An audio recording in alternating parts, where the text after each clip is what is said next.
Hey guys, okay, just doing the rotors, pads, and calipers on this 2006 Nissan X-Trail today. So I'm going to do the rear passenger side, right side. I already did the left side here, driver's side. So I'll take you through the full process, taking everything apart, taking the bleeder line or taking the brake line off, bleeding the brakes, and getting everything back together. So let's get over to this side and get going.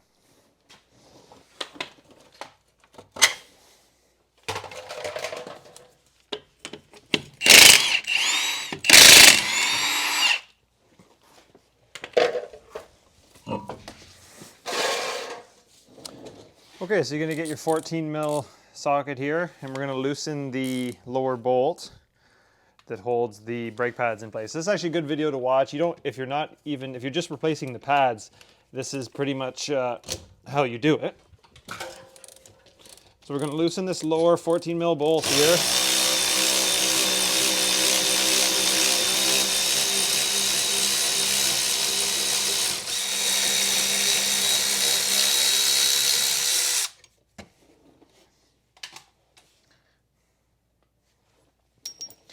And then with that out of the way, you can usually pry this up.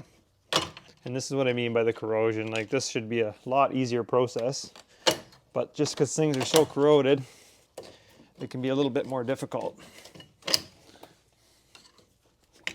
I'm gonna grab a pry bar. So normally, if you're replacing your pads, you could just pull the pads out right here.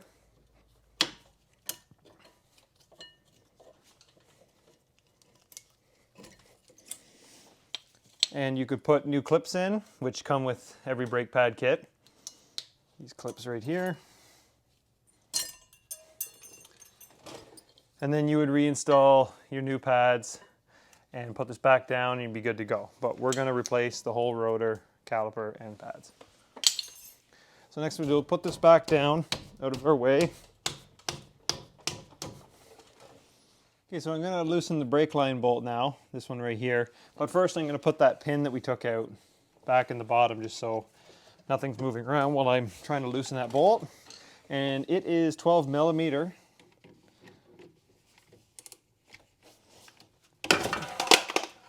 Oh. And a little bit of brake fluid will come out here, so I'm going to put a little bucket underneath.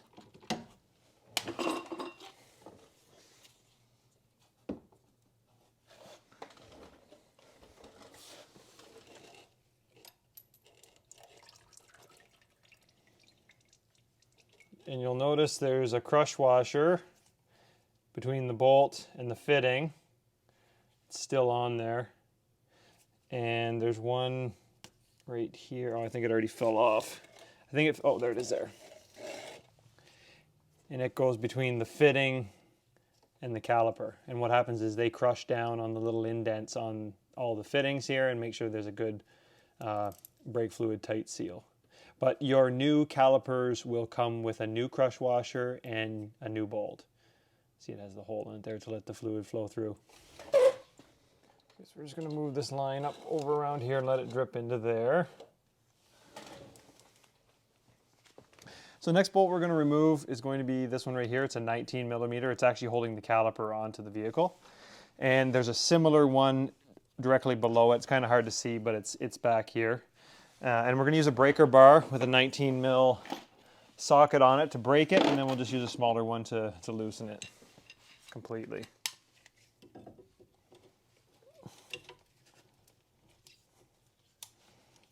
So that one's broken, and then the other one is right there.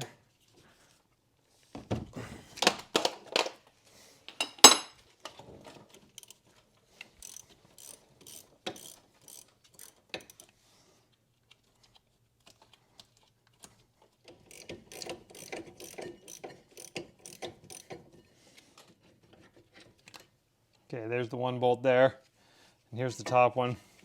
There's another really good video on YouTube of a guy doing the brakes on this vehicle, but as usual, it's like a sort of a auto manufacturer video, and all the parts on the vehicle are like brand new. There's no rust. So when you're doing this in real life, things are a little bit worse. So what I mean about the rust and everything is, see that piston right there? So that would have to be pressed back in before you put your new pads in, because as you apply the brakes and the pads wear out, that piston keeps getting closer and closer and closer to the rotor. And like I said, it has to be pushed back in. When you push it back in, if that rubber gasket doesn't seat in there perfectly, you're gonna have issues. So sometimes, you know, these things are like $100, I think, each. Sometimes it's better, A, just to reduce the agony, and B, to make sure you have a nice seal and a long-lasting brake job. You don't want to put new pads in and then, you know, a couple months down the road have to do a new caliper. So that's why we're replacing the whole thing. Okay, so now to remove the rotor. So I was kind of lucky. The shoes on my emergency brake weren't so tight or grooved in that I couldn't just remove the rotor or the disc. But if yours is on there so tight that the brake pads from the emergency brake have worn a groove into here, you're going to have to loosen them, and you can obviously only loosen them while this is on because you can't get it off. So that's what this little port here is for. Sometimes it has a rubber bushing in it just to keep the dust out. But pull that little rubber thing out, and then you're going to align that hole with the little adjuster, which is on the inside there. So I'll remove the disc here so you can see that adjuster without the disc in the way. So there's your adjusting mechanism right there. It's this little gear right here. So you stick a flathead screwdriver through that little hole, and what you can do is you can use the caliper, or the rotor, to pry your screwdriver, and basically you're going to turn this, and as you turn this, it's going to either set the pads further or closer away depending on which direction you turn it. So this one, as you turn it in this direction, the pads actually get closer to the rotor. And if you turn it in the other direction, they get further away. And so we'll adjust that when we put the new one on, just so that when you pull the emergency brake, the pads there are ready to engage the rotor. Okay, so I'll just quickly go through the new stuff here. So your new caliper will come with all this stuff. These are your pads. It won't come with those, but those are separate. And it'll come with these clips. So they basically go inside here, and they make it easy for these to slide on the caliper. You'll see what I mean when I put them in. Then you've got a new bolt and 2 new crush washers. They're made of copper. And so then with your pads, you'll get your pads. There's 4 pads in a box.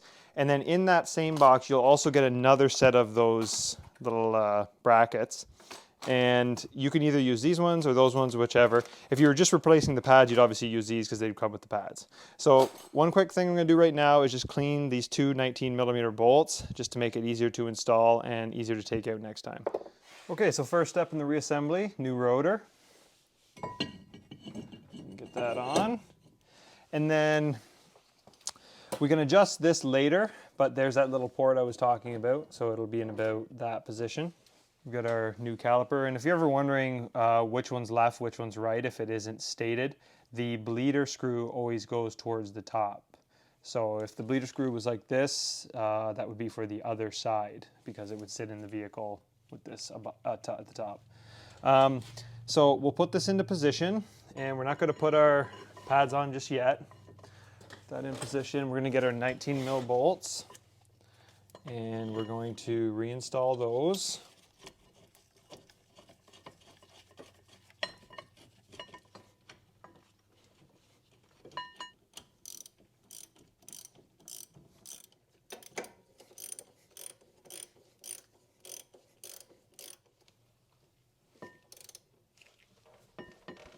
Snug that down.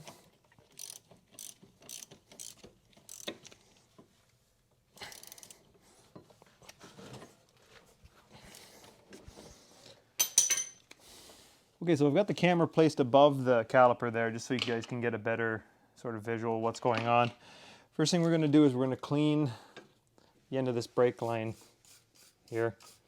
This has to be super clean so we get a good seal. Both sides. Just got a brass wire brush here. And I'm going to hit it with a little bit of brake cleaner.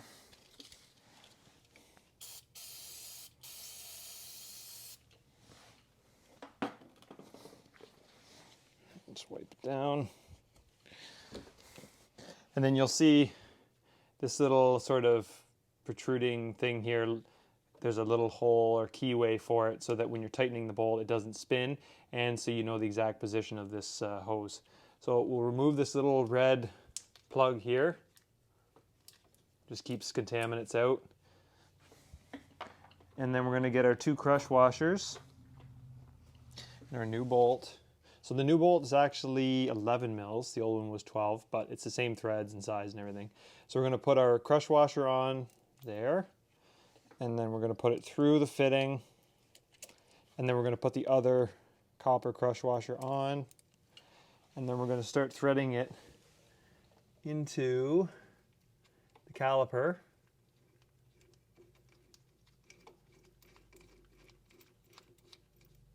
We're going to make sure that pin is going in properly. Make sure everything's seated. And then we're going to tighten it down. Now, these are really fine threads. I'm sure there's a spec on this in the service manual, but basically you're tightening it enough that you crush those washers just a bit into the grooves. So it doesn't have to be like Superman tight, but enough that you get a good seal. So you got to kind of just feel it out. You're just trying to compress those washers. I would say about there is good. And then we should have a good seal when we bleed the brakes. Okay, so same as with the old one, we're going to loosen the lower caliper bolt, or pin. This one slides out a lot easier. And then we're going to lift this up over way, and you can see that the piston is already compressed on the new one. We're going to put our brackets in. They're actually called shims. So we're just going to, put those on. And this one right here, like so. Okay, then we're going to insert our pads. So the pads pretty much can only go one way. They're shaped sort of half moon. Which is the shape of the rotor. And these particular pads, they have like a little knob. They have little knobs right here. And in this case, the knobs actually go on the inside. But you can't close the caliper if they're in the wrong position. So if you were to put this one here and this one there, the caliper wouldn't close because the little nibs or knobs, whatever, would hit right here, which I got into on the other side. So you just got to switch them. And then we're going to close this. Make sure our little boot there is properly positioned. And then we're going to take a little bit of the grease that comes with the brake pads and just apply it to this pin, because this pin does need to be able to slide back and forth, and it's a lot easier with some lubrication. It has a little bit on it, but we're just going to make sure it's lubed up nice.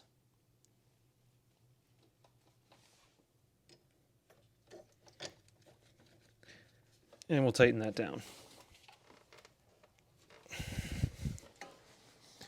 Okay, so with this spinning freely, we're going to adjust the emergency brake. Okay, so just to adjust the brake shoes for the emergency brake, you're basically going to put your flathead screwdriver in there, and you're going to get onto that star wheel, and you're going to turn it in the direction that expands the pads for your particular vehicle. In my case, pushing the screwdriver down turns the wheel in the direction that tightens the pads towards the... So right there, I've got them super tight, and the car doesn't have the emergency brake activated. So right there, they're actually touching. So I want to loosen it off a bit.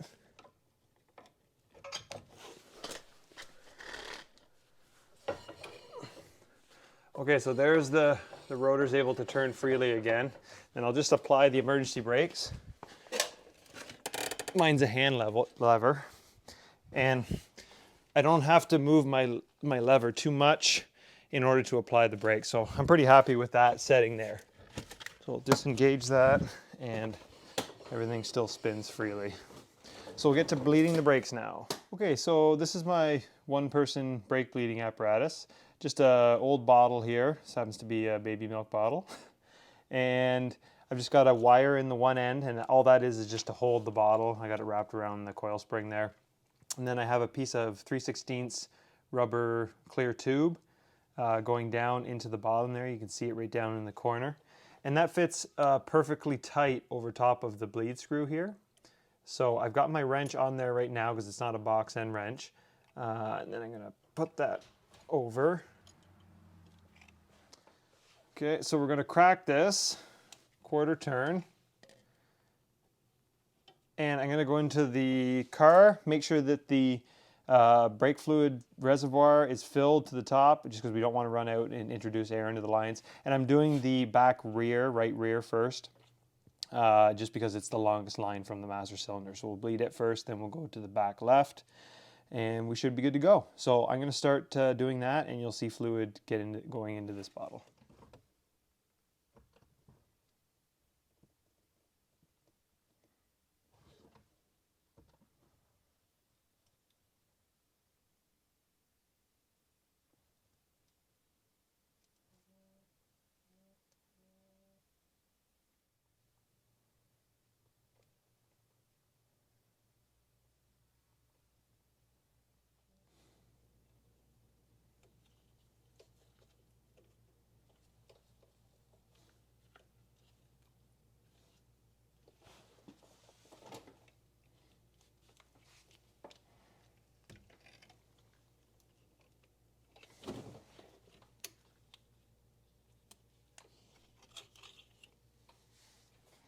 So that's pretty much all there is to it, guys. Hopefully that helps some of you guys out. If you got any questions, just leave them in the comments below.